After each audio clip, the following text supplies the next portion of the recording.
На базе первой Назрановской школы прошла Всероссийская олимпиада Россети для школьников, организатором которой выступила компания МРСК Северного Кавказа. Приняли участие около 170 школьников 9-10 классов из различных общеобразовательных учреждений региона. Тест проходил по 3 предметам – математика, физика и информатика. Дана Плиева расскажет подробно.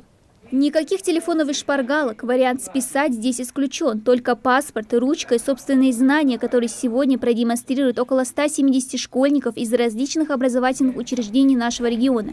На базе первой Назрановской школы стартовала Всероссийская олимпиада для учащихся 9-10 классов. К примеру, Ашура Куриева участвует уже 2-й год подряд и по-прежнему надеется занять 1-е место по республике. Я надеюсь, что я смогу себя проявить в этой олимпиаде, так как в прошлом году я выложилась на полную и смогла заслужить 1-е место.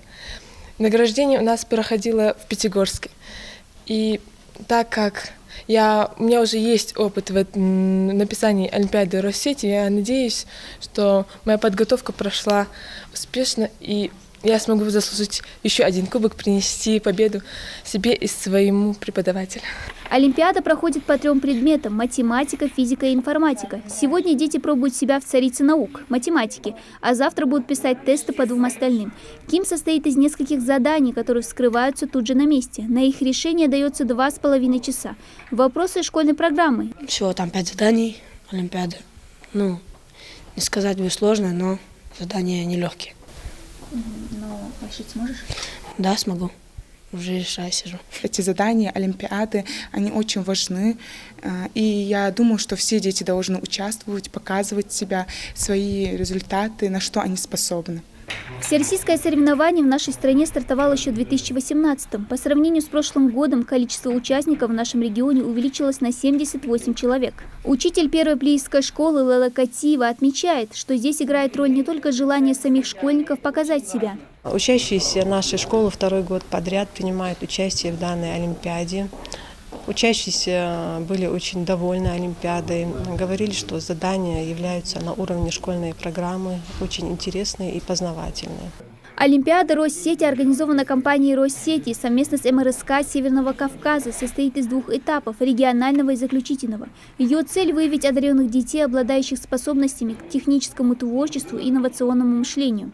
Мы должны раскрыть техническую сторону возможностей детей.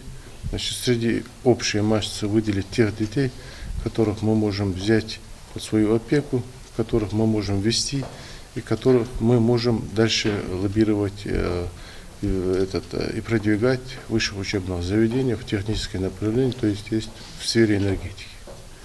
Мы должны уже в таком возрасте, уже начиная с 9 класса, иметь представление, кто у нас больше всех предрасположен к нашей специальности. Заключительный этап олимпиады пройдет в заочной форме в формате выполнения учащимися прикладных задач в области электроэнергетики. Победители и призеры 1-го регионального этапа олимпиады будут награждены в головном офисе филиала МРСК Северного Кавказа в Пятигорске, а выигравший заключительный этап получит право участвовать в публичных мероприятиях Россети во 2-м Всероссийском форуме научной молодежи «Шаг в будущее» и «Проектория». Дана Плиева, Зураб Гайтов, Новости 24.